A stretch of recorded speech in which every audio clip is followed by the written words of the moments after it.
okay na tayo, sige, tanggalin na natin yung mask, bigla mo ibababa yung, yung iyong protection. Delikado yun. Kasi nga, premature pa lang po yung mga data, yung pong mga nalalaman natin tungkol dito kay Omicron. So, kailangan doble ingat pa nga tayo dapat eh.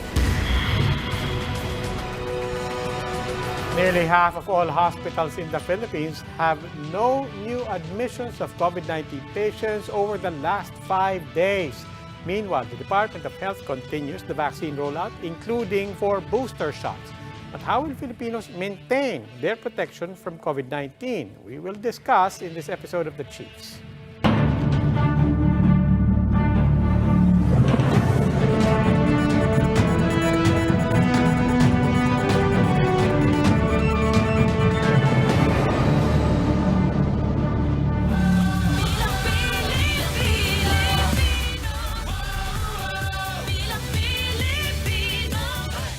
Welcome to this edition of the Chiefs. Ako po si Robbie Alampay, with us online from Manila, aming pamintuan at the Philippine Star, Ed Lingao of One News. Chiefs, happy Friday! Happy weekend? Dalawang araw na lang. Tatlong araw na lang, lunes na. Naman. Si Ed Lingao parating bad news ang hinahanap niyan eh. But really good news. Practically 50% of hospitals have reported no new cases over the last 5 days. May tatalo pa ba sa balitang yun para bukas, Ami? Yun na nga yung balitang maganda eh. Pero yung anti-terror law, sabi ng DILG, ang kailangan lang daw baguhin yung IRR, yung implementing rules and regulations. Tapos both Malacanang and the other side, pinag-aaralan nila ngayon kung kailangan nilang i-appeal. Ang mga binabantay natin. Pero syempre, Malacanang may appeal pa? Hindi naman, yung ano lang, yung pinag-aaralan pa nga daw nila eh. Okay, that'll be interesting kasi Malacanang appeals. Lahat naman pinag-aaralan, di ba? But everybody's trying to see what else they can do. In the meantime, other things. While we're speaking, I believe the Nobel Peace Prize ceremony is ongoing in Oslo, of course. Malaking balita for Rappler's Maria Ressa and Dmitry Muratov of Russia accepting the Peace Prize. In recognition, the Nobel Peace Prize Committee says, of the importance of freedom of expression. And they're doing this, we have to remember, on Human Rights Day. And adding to all of that irony, of course, we have another colleague who died, who was killed. Mr. Jess Malabanan. Sa person of interest, sabi ng police na na-identify first, hindi pa pinapangalan. Anyway, this is something that we will continue to watch and will continue to monitor, and certainly human rights will be a continuing concern here on our show. But for tonight, we'll talk politics. We begin tonight with former Department of Agrarian Reform Secretary and now PDP Laban Senatorial Aspirant John Casticiones. Good evening, Mr. Casticiones. Hello, good evening, Robbie. Good evening, Ami and Ed. Good evening to all of you, and of course to all your viewers. Good evening. Tumatakbo po sa pagkasenador. And of course, it wouldn't be surprise anyone, former Agrarian Reform Secretary, nabanggit nyo na nga po, among other things that you want to do, you want to improve the Agrarian Reform Program. Ilang dekada na po tayong ginagawa dito. Some people are saying it's time to declare it a failed experiment. Some people are saying it's still all about implementation. But that whole line about it's all about implementation, maybe a little tweak here and there, but people are getting tired of that also and getting jaded. What really, seriously, can still be improved, you believe, with the Agrarian Reform Program? Well, first and foremost, there was some sort of an error when it comes to the implementation of the provisions of the Comprehensive Agrarian Reform Program. Well, for a start, did you know that the accomplishment of the Department of Agrarian Reform since its inception way back, let's say 1988, there are actually 1.3 million hectares of land which were distributed through collective CLOAS. And when you say collective CLOAS, it means that there's only one title for, let's say, 1,000 or hundreds of farmers. And so there's a problem in that, because instead of really resolving the issue of agrarian reform, or should we say land reform, the farmers are fighting each other because they do not know which portion of the land is theirs. Secondly, they are unable to pay their amortizations with land bank. The local government units cannot collect taxes from them because they don't even know which specific area is theirs. And finally, there is no improvement when it comes to investments because no people would dare to invest in lands which are not owned by people. And so, because of that, we borrowed actually 90 billion pesos from World Bank just to undo what has been done in the past administrations. And we call this now the split program or the support to parcelization of land individual titles. This is just one of the so-called errors in the implementation of the Department of Agrarian Reform. But of course, aside from that, from my point of view, having been the secretary for at least 4 years since I was appointed in 2017, I believe and I strongly believe that we should continue the distribution of lands to our farmers because we were not able to attain the very purpose and essence of the Comprehensive Agrarian Reform Program, and that is supposedly industrialization. And there's a long story behind that, and I hope that I will be able to relay it to you tonight, to our viewers. Okay. Sige, umpisan nyo na. Kasi meron ding mga argument na it hasn't worked kasi daw yung economies of scale mas efficient daw yung malalaking agricultural estates. Meron ding ganung klaseng argument. Of course, the law allowed merong mga grupo na they were able to hold on to their large estates actually because of a loophole that was introduced in CARP, no? Paano naman, ano ang tingin niyo dun sa argument na yan? Well, tama rin yun, Ami. That's correct. As a matter of fact, meron tayong isang ehemplo niyan. Yung tinatawag na Dole Philippines. I don't know if you're aware of this, the Dole Philippines in South Cotabato. Actually, that is an agrarian reform land that was distributed. It consists of around 6,000 hectares. Now, what happened was that this was subdivided and were given to our agrarian reform beneficiaries. But later on, pinagsama-sama po nila yung kanilang mga lupa at pagkatapos they entered into a memorandum of agreement with a multinational corporation, which is of course the Dole. And thereafter, because of that, their lands were paid with the rentals because it was leased to this multinational corporation. And the ones who were hired as workers were the agrarian reform beneficiaries themselves. And you know, this is a very ideal example of the concept of economies of scale. And this is what we're doing actually. We have created around 5,280 agrarian reform beneficiary organizations nationwide. And that is actually one of the models that we are trying to imitate because if we do that, definitely we will be able to achieve the very purpose and essence of enriching the lives of our farmers. But doon po sa example ng Dole, how replicable would that be given that it's not as if nag-upisa tayo sa agrarian reform at tapos inorganize natin sila. No. I mean, Dole was there to start with. Diba? They started with the economies of scale to start with. They had that scale to start with. Then pumasok ang agrarian reform. That's basically, we just found a way to, look, how do we somehow strike a balance here and so on. But whether or not that's successful, I guess the point is how replicable is that, given that that is not where the rest of the country is coming from? Well, it's replicable, Robbie. As a matter of fact, it's just one of the models. There are a lot of agrarian reform beneficiary organizations that have not entered into an agreement with the multinational corporations, and yet they're doing well. Their own cooperatives are doing well. We can actually mention some of them somewhere in Central Luzon, and also in the Calabarzon area. These are all very progressive agrarian reform beneficiary organizations. They started with a very small capital, but now they have billions in their coffers, which means that it can really be achieved if you actually employ the so-called economies of scale. But, from another point of view, we are trying to set aside the concept of survival farming, yung isang kahit isang tuta. Because yung isang kahit isang tuta, definitely, it will not work. We have to encourage our farmers to become entrepreneurs themselves. And that's the reason why the support services must be enhanced.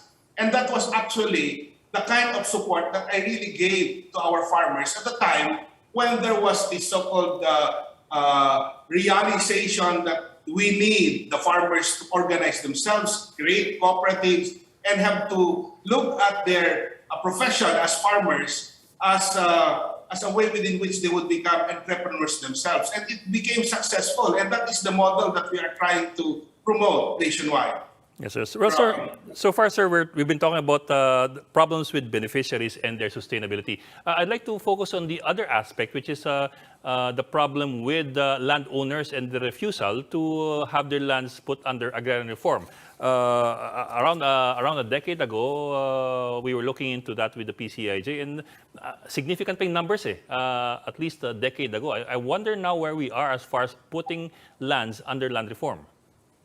Well, actually, the reality is that way back in 2014, the issuance of the notice of coverage has actually ended already, which means that there is no longer acquisition that is being initiated by the government in order to take lands, private lands that belong to landowners. What has been left behind are those lands which have been served with the notice of coverage way back 2014.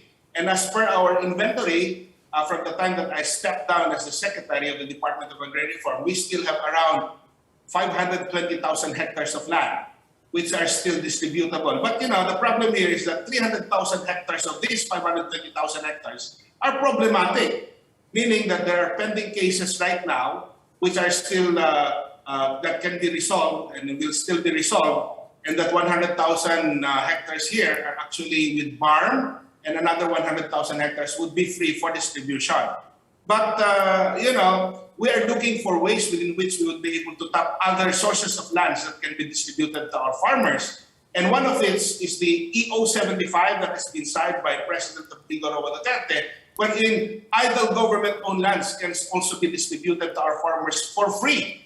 And as per our inventory, there are around 220,000 hectares of idle government-owned lands that can be distributed to our farmers, including agricultural graduates, those who retired from the AFP and the Philippine National Police, and even rebel returnees. Sir, these are lands that are farmable. I mean, dito sa taas ng bundok kasi medyo malaki-laking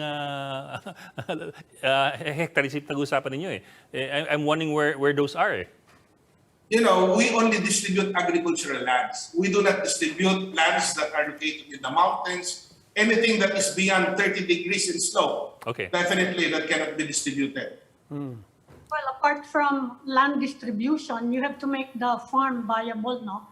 We talked to Secretary Manny Piñol this week. Sabi niya, one of the biggest problems of farmers is the antiquated marketing system. Kaya daw katakot-takot ang middleman, ang mura-mura ng binibenta ng farmers, tapos halos wala nang kitain. Do you have any suggestions as well kung manalo kayo na to confront this problem? Of course, although that is the area of jurisdiction of the Department of Agriculture, I would also want to contribute my ideas on how we would be able to market the products of our farmers. And the best way to do that is to make the condition really favorable for marketing. And that is the reason why there must be some infrastructures that must be built in order to see to it that our farmers would be able to reach the market, like the farm-to-market roads, and also the transportation. That is very important. We must have to enhance these so-called factors so that our farmers would be able to reach the markets. And it's a good thing that right now we have new technology like the internet, wherein our farmers who are technologically knowledgeable when it comes to these kinds of modern technologies would be able to directly offer their products or their produce not only to a certain market but to the whole world, as a matter of fact. And I think this has been done not only here in the Philippines, but of course Thailand is spearheading this kind of marketing their products to the world market. Kanina po nabanggit natin that as we try to allow economies of scale even within an agrarian reform paradigm, sabi nyo nga po, meron namang mga successful. Alam din natin merong mga hindi successful. But whether it's a cooperative or any other form of trying to get farmers together so that they can have economies of scale, what allows some cooperatives to succeed, and I guess more importantly, why do many cooperatives do not succeed? Well, first and foremost, some cooperatives have a very progressive mind, meaning they accept changes. We all know that to become competitive nowadays, we must have to have some sort of modernization when it comes to our agricultural goals. Like, for example, one case in point is that of Israel. Israel has a very modern technology when it comes to agriculture. And I think it would be good if we follow that kind of model wherein we have to encourage our farmers to really resort into some sort of a modern form of technology in trying to approach agriculture. Because that's the only way when they can become entrepreneurs, they would have to produce surpluses when it comes to their products, so that it would not only be for their consumption, but it also would be good for the market and for our citizens as a whole. And that's the reason why when I was the secretary, I always encourage our farmers to really resort into some sort of a training that would have to equip them with modern technology when it comes to farming. And we did not stop by just distributing parcels of land, but we also distributed tractors, support services such as solar-powered irrigation system, also fertilizers, and also farm tools and implements, and other tools that would have to modernize the kind of farming that we have right now. But the irony of it all is that the Department of Agrarian Reform has a very small budget when it comes to support services. Most of the budget are actually under the Department of Agriculture. They have billions and billions of pesos for these kinds of purposes. But for us, our main mandate is to distribute lands, parcels of lands, but we have to encourage them also to somehow adjust on how they would be able to manage their lands, because most of our beneficiaries for the longest time have been tenants. They have been tenants for 20 to 30 years. Now, from the time that they receive that parcel of land, they do not know what to do when they're already emancipated from that land. And that is the reason why we would like to encourage them to be given some sort of an idea on how to manage their own lands. Attorney, can I digress? Kasi kulang tayo ng oras eh.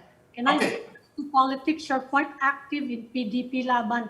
Kukumustahin ko lang po yung party kasi today sabi ni Senator Manny Pacquiao, okay lang daw sa kanya kung i-endorse siya ni President Duterte in case maging ma-formalize yung withdrawal ni Senator Bongo as presidential standard bearer ng party faction ninyo. Kumusta na po yung party? Well, as you know, there is a pending issue with regards to the recognition of a PDP laban, whether it's the Pimentel Wing or the Pusi Wing. That's one.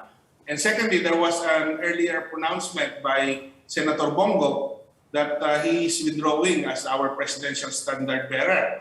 But nothing is final, not unless he really withdraws his certificate of candidacy from COMELEC. And there are insinuations to the effect that there would be some sort of an anointing of a new presidential candidate. But of course, this can only be true when there is already a real action coming from our leaders who would be anointing a new candidate aside from Senator Bongo. But as a candidate, personally, what I would like to inform the body is that I've been very active when it comes to the concept of federalism. Way back 2014, we have already campaigned for federalism, and that's the reason why I founded the Partido Federal ng Pilipinas. I'm the founder of the PFP. Yes, sir. Yes, sir. Which is actually the party that is now being used by Bongbong Marcos. Yes, sir. But that's another story. Yes, sir. But we want to get into that. I was meaning to ask you about that. Are you still active in that party? Well, as you know, there are some issues that are now pending, and a wing under the so-called Magellan Wing, they filed a case in the COMELEC stating that BBM should not be chosen as the standard bearer because in the first place they said that those who actually anointed him as a chairman of the party do not have the right to really choose him as the standard bearer for the party. Well, I'm not dipping my fingers into that bowl as yet because I am not yet involved. But one thing that is for sure is that I was really the founder of that party, and I hope that I will not be dragged into that issue. Right now, I am at peace with myself being a candidate under PDP Laban. Yes, sir. But that begs the question, why are you not running under the party that you founded? And I think that would be very... can we leave it at that for the meantime? Sir naman eh. There will be a right time for that when we discuss that matter. No, but if you don't mind, sir, if you don't mind, I'll press the bit because Any other person, we will think, we can take it at that. Total, as everybody says, hindi rin naman puli sa inyo. Everybody says the party system in the Philippines is wala rin naman, mahina rin naman. But you're the founder. It's not often that we can ask that of a founder of a party. Not running. So if you don't mind, sir, what would be your explanation for that? Secret. Sir, let me put it this way, sir. Kasi in a previous conversation with Undersecretary DILG, Undersecretary Densing. Densing, yun, si Densing, your colleague Yusek Densing, intimated to us, maybe I shouldn't use that word, told us na there was some sort of a power struggle within the Partido Federal, and there are people who with whom they do not agree with who have taken over. I wonder where you belong in that spectrum. Kasi I understand you were the founder, and I think you were also the chairman, if not the president. Well, that information coming from that undersecretary might not be a competent information because in the first place he's not a member of the Partido Federal ng Pilipinas. So I let it remain that way. For now, I think I would have to just be quiet about it. There will be an appropriate time for that, and I hope that you would respect that. I'm sorry, I'm really very sorry. Sige, PDP laban na lang. Okay. May pag-asa pa bang mag-unite yung two factions?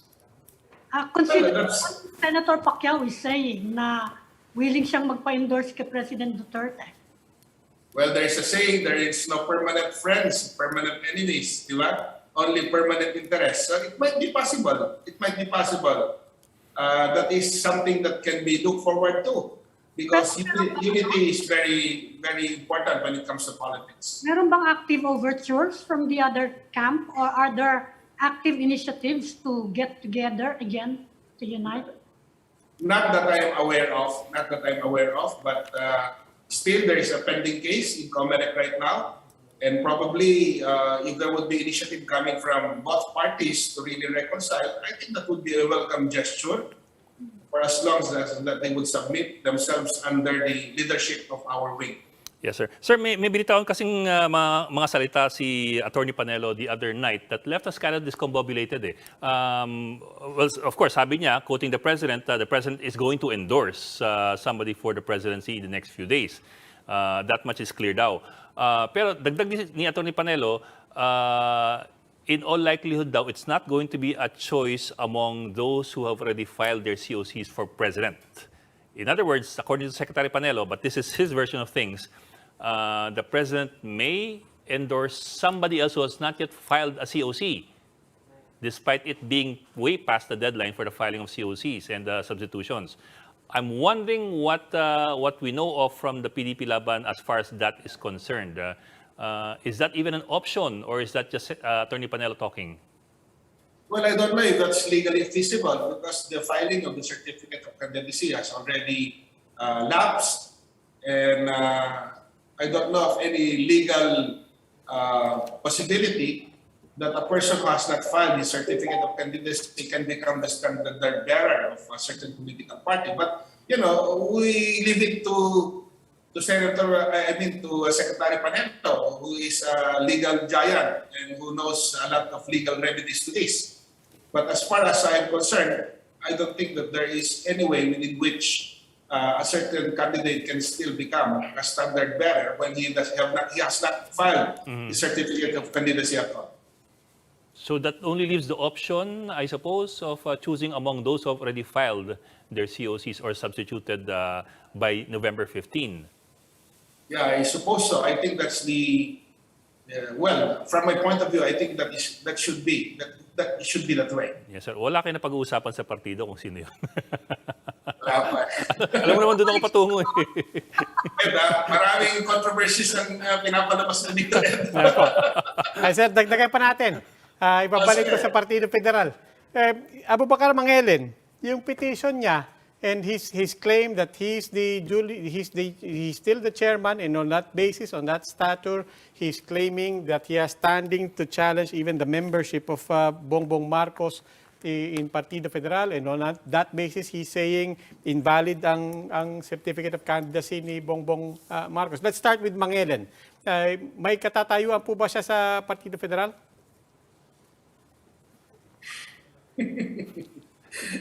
Robbie, talagang you are really pushing the issue. Well, let me just give you some sort of an idea. If my party mates would recall, under the Partido Federal ng Pilipinas, there was a General Assembly that was launched way back 2018.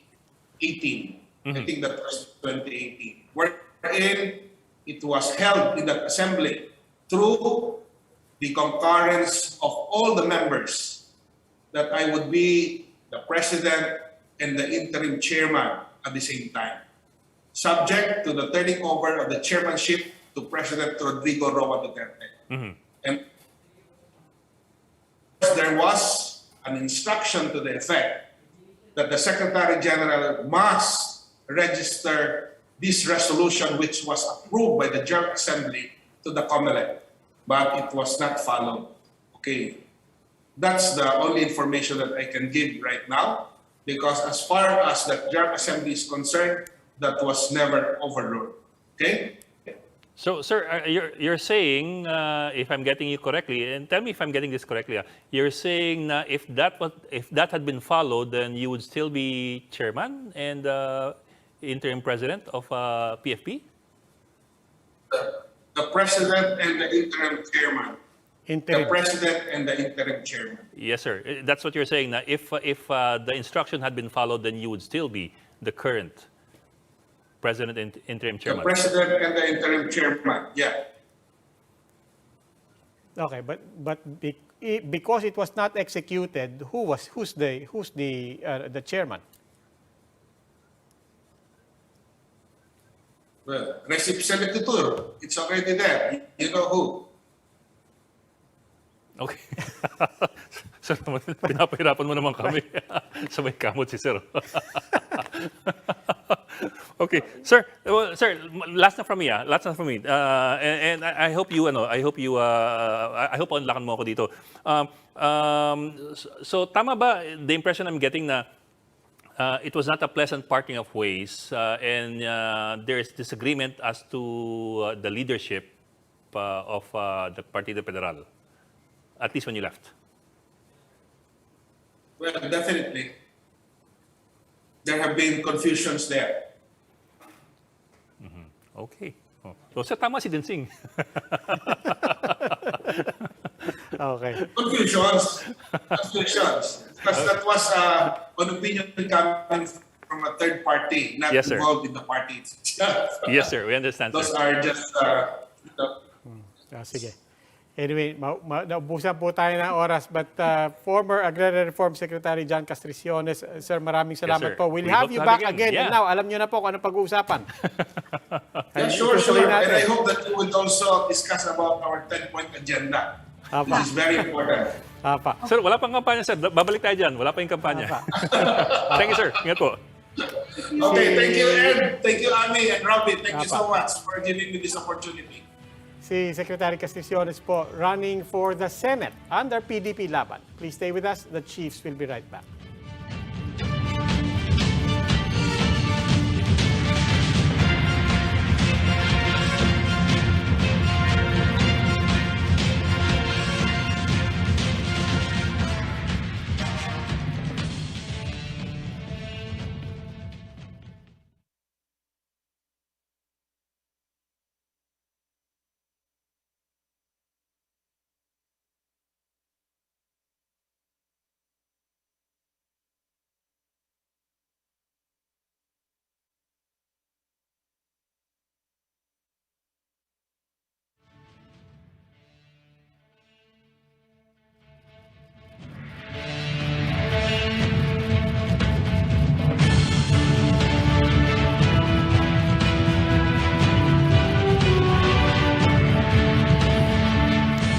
Welcome back to the Chiefs on One News, and with now is Professor Ranjit Rai of the Octa Research Group.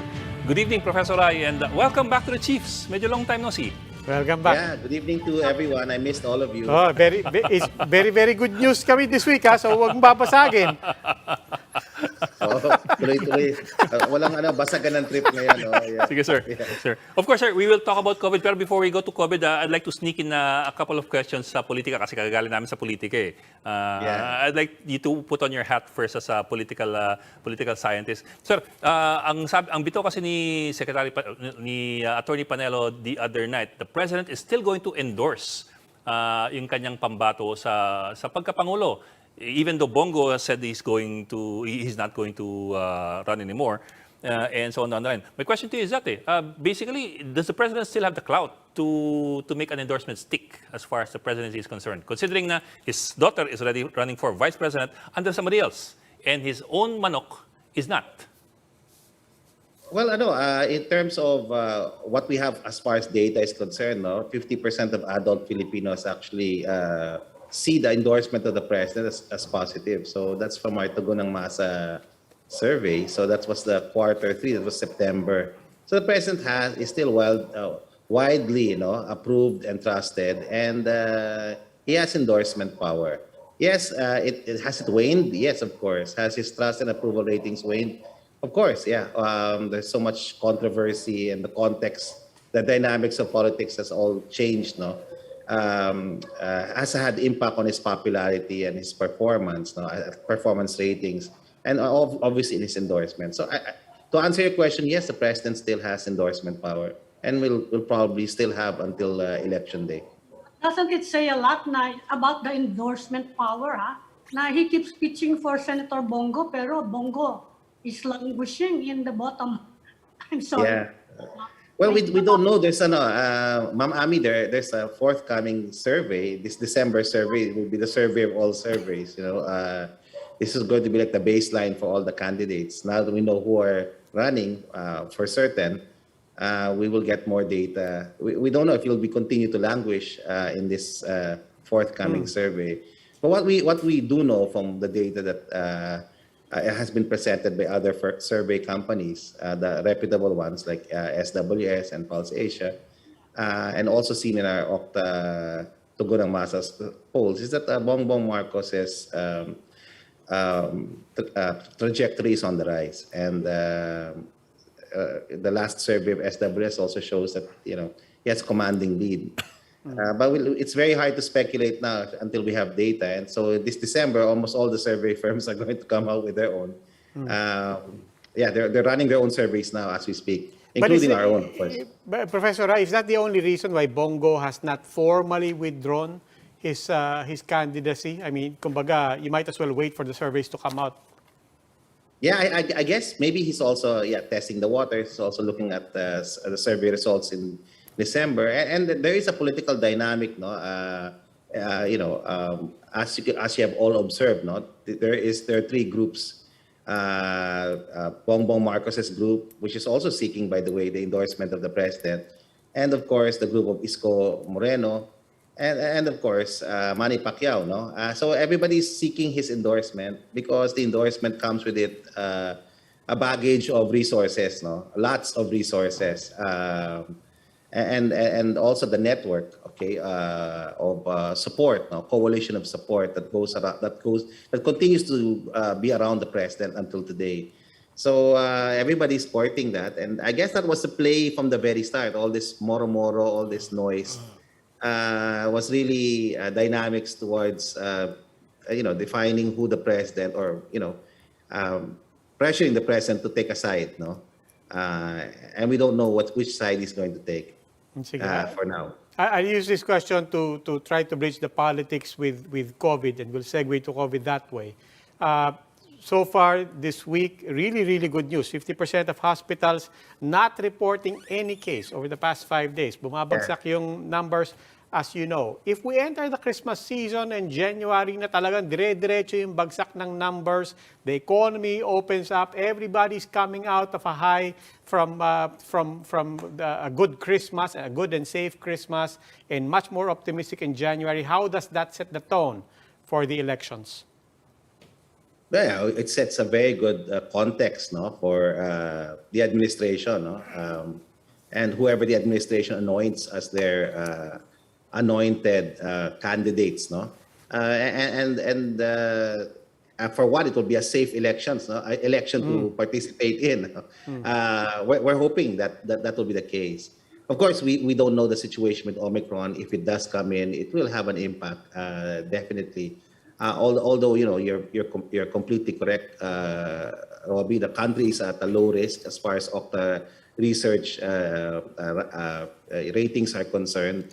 NCR in particular is at very low risk. No, from thousands and thousands of cases just 2 months ago. Now we're averaging our 7-day average 105 new cases per day, and this is incredible. No, most of the city is at a very low risk rating, okay, as far as Okta is concerned, and some are at low risk. But so this is very good for the country. We're seeing very good numbers. Hospitals are basically at normal capacity, and this is not just seen in the National Capital Region. We're seeing negative growth rates all over the country. So this is we're going to have a Merry Christmas if the trends hold, no. God willing, and with the cooperation of the public and the continuing vigilance of local and national government, will continue to sustain this. Our projections are very optimistic until the end of December. And even if Omicron comes in, no, we're seeing that the massive vaccination drive of government will have some impact in mitigating the worst aspects of this possible variant of concern. Pero yung improving COVID situation, how significant will the impact be on the elections? Kasi yung ibang grupo ang sinasabi nila, they conduct surveys on the main concerns of people. So aside from jobs and health, ang mataas sa kanila is corruption. And the corruption issue is still there. It's still very much alive. It's unresolved. Sa tingin mo, what's the impact? Well, in the Tugunan Masa survey, at least in Q3, the number one concern, personal concern, is really health, no? Health concern, not getting sick, no? Of course, keeping a job, no, and bringing kids to school. Of course, ensuring that there's peace and order is also one of the top 5 concerns of everyday Filipinos, no? And as far as government concerns are concerned, I think getting jobs, and you're correct, Ami, corruption is still in the top 10, but it's not as high as trying to drive down the price of goods and services and ensuring that people are employed. And of course, COVID is going to be and will continue to be an election issue. And if Omicron hits, we're projecting it to be somewhere after Feb.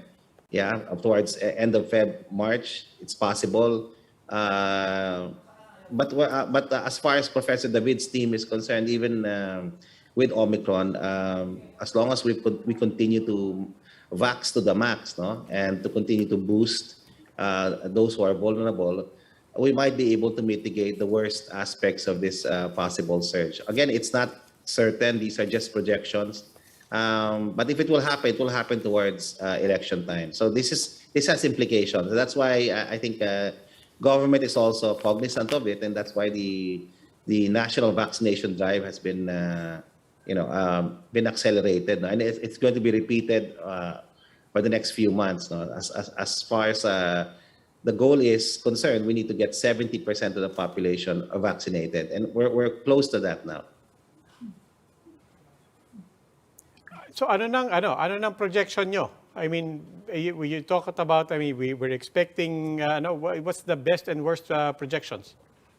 Well, the worst projection, let's just go for that. No, the worst projection is Omicron comes in. We're not seeing it this December. We'll probably see it towards the first quarter of next year. But that quarter also has an important. It's also important for the country because it's the first quarter is where the elections are going to be held. No? And so those are the things that we're seeing. If vaccinations continue, if the testing, tracing, the best science is telling us if testing and tracing continue, okay, and that people stick to the minimum public health protocols, we will be able to manage this surge better than the way we did as far as Delta and the other surges in the past. The key factor here is the vaccination. So especially in the national capital region, where it's likely it's possible it will hit here and in the other major cities in the country, Cebu, Davao. These areas are already heavily vaccinated already. So there's a wall of protection already placed there. So we don't see the kind of surges that we saw earlier this year. There might be upticks, and the more we understand this Omicron variant, no, and by the way, the world is still waiting for more data on this. Initial data seems to show that it's highly contagious because of the various mutations that it has, no. Number two, that by and large, while there might be some lessening of impact, vaccines will work against this, at least to protect people from severe illness. And that right now we have treatment protocols and technologies already in place, and to better address the treatment aspect of the possible Omicron variant coming into the country. So we have now these antivirals now, and this is in fact, this is what we in OCTA have been trying to advocate. We should get stockpiles of this as soon as we can. So in short, the key here is that why it's a variant of concern, we shouldn't panic. Number two, we should prepare while we are celebrating Christmas. We should also be mindful of the fact that COVID is still here, and that we should be always practicing minimum public health standards. And of course, encouraging others to boost or get vaccinated. Yung isa pang issue that of course is creeping up is vaccine efficacy, and it's coming down on the 6-month mark. Therefore, the importance, not just as you said, vaccination, but the booster shots. I'm just wondering, sa mga survey nyo at sa mga nakikita nyo, are there issues particular to the booster shot? I mean, hiwalay sa vaccination in general, are there any particular issues arising from, whether it's acceptance again, or being choosy about the brand again, or even just awareness about the importance of a booster shot? Well, we haven't measured it yet, Robbie. We're doing that in this Q4 survey. But what we do know is that vaccine willingness has gone down from 65% of Filipino adults, to 61% in Q3. So in that was July, Q2, 65% of Filipinos were willing to get vaccinated. In Q3, that was September, it went down to 61%. And the number of people who are unwilling to get vaccinated for various reasons went up to 22%. So that's the reality of it. Although it's still a minority, it's something that we need to address, because quite a number of these, majority of those who are unwilling to get vaccinated are doing so because they lack information. They lack awareness of the efficacy and safety of these vaccines. And for a small percentage, probably 5% now of the 22%, actually believe that the vaccines will kill you. So, so it's not just lack of information and awareness, it's also misinformation. So there's still a lot of work to be done, and we will hit that wall. Although now there are more people who want to get vaccinated, and we're obviously vaccinating them now. But we will reach that minority, very soon, who will not get themselves vaccinated for many reasons. And most of these people are in classes D and E, in Luzon and in Visayas mostly. So, there's still a lot of work to be done as far as awareness and education campaigns are concerned. So hopefully we'll get all of that done by Feb. But if they don't get vaccinated for the same reason, because they didn't get informed, there's no access, that's going to be a big issue moving forward, because that will make us vulnerable to surges. That minority is quite huge, 22%. But in the meantime, because of improving indicators, people are now talking, and it was also encouraged by Father Nick, no? Yeah, I know. Talk about COVID endemic. Nag-aalala ngayon yung mga health professionals. They're worried. They say it's too premature to talk about this threat becoming endemic. So, anong masasabi mo doon? Yeah, well, there's a difference of opinion always, though. But I think the message of Father Nick is one of optimism as far as the near future is concerned, the month of December. But he did emphasize what our group has been emphasizing, that while we must, and we will celebrate Christmas, we should do so in a safe manner, following minimum public health standards, avoiding crowds, being basically sensible, vigilant, and aware that COVID is here. We've always emphasized as a group that while Omicron is still unknown to us, it is a variant of concern. And the more we learn about it, the more we can adjust and recalibrate our response to it. But there's no need to panic. That's the message. And I know it's hard to believe that Okta is saying that, because for the past 20 months now, we've been alarmists. Yeah. Yeah, but it's not without basis. We've been big supporters of vaccination. And now that we've achieved the milestone, in a plan that we largely supported, which is the NCR +8, we helped conceptualize it, we helped push it, and now that it's achieved its milestone, we're a little more confident to say that things have become better, and it's something that we should celebrate. But we should obviously be mindful that COVID is still here, the fight continues, and that the best science is telling us testing and tracing, isolation work, vaccinations work. Increasing hospital capacities, especially health workers, works, as far as dealing with surges, and that citizenship works, The more people are mindful that what they do as citizens is more important than anything government does in the fight against COVID, especially just wearing a mask, The mask is even now more powerful than the vaccine in some sense, Or as powerful as the vaccine, Kasi Omicron has some impact on the vaccine's efficacy.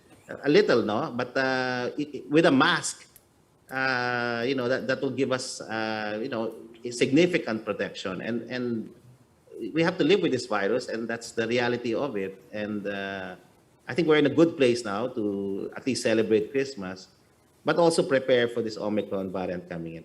Well, to be just fair, repeat your warning, if there's going to be an Omicron spike, it will happen around February or March. No, I'll just say the first quarter. That's what the group has been discussing. It's bad timing, Kasi the elections might have impact on the elections, but we're not sure of that. That's speculation.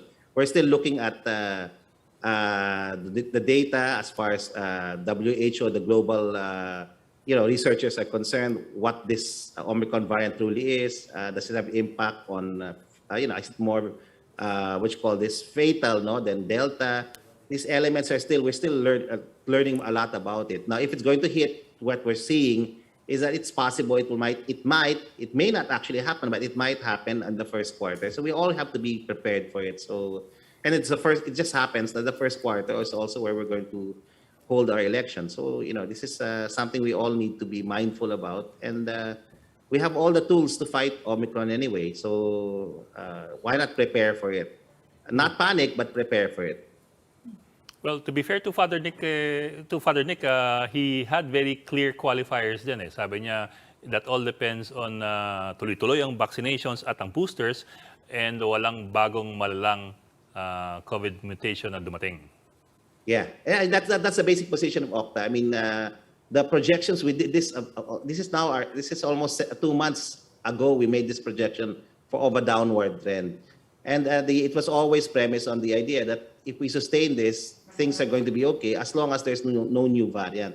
But there is a new variant, and we have to, and because we know of this, we need to prepare for it. And Father Nick outlined quite a number of things, getting antivirals, stockpiling, increasing hospital capacity in terms of manpower, because that's the most important aspect of hospital capacity. And of course, doing what the best science is telling us we ought to do all the time anyway, because COVID is still here, and it's going to move to an endemic stage at this point. is testing, tracing, and isolation. So, and vaccination, of course. Talking about the 20% who are still hesitant and then the 5% who absolutely do not want to take it, I mean, that's still a significant population that can really cause a lot of trouble, that can create some sort of critical mass pa rin, no? Yeah. But despite that, national government has taken the position it's unconstitutional to mandate this. But local governments, many local governments have said, no, we will invoke our own powers to have our own ordinance. We will mandate it in our jurisdictions. DILG essentially said, walang national policy, but local governments can do this. But my question to you is, setting aside constitutional and legal questions, may pulso ba kayo sa public? Will the public stand in the way of mandatory vaccination? It's a big issue for for many Filipinos. No, myself in particular, I'm not a big fan of mandating vaccines, and I don't support it actually. But that's not the official position of OCTA. We have a lively discussion about this.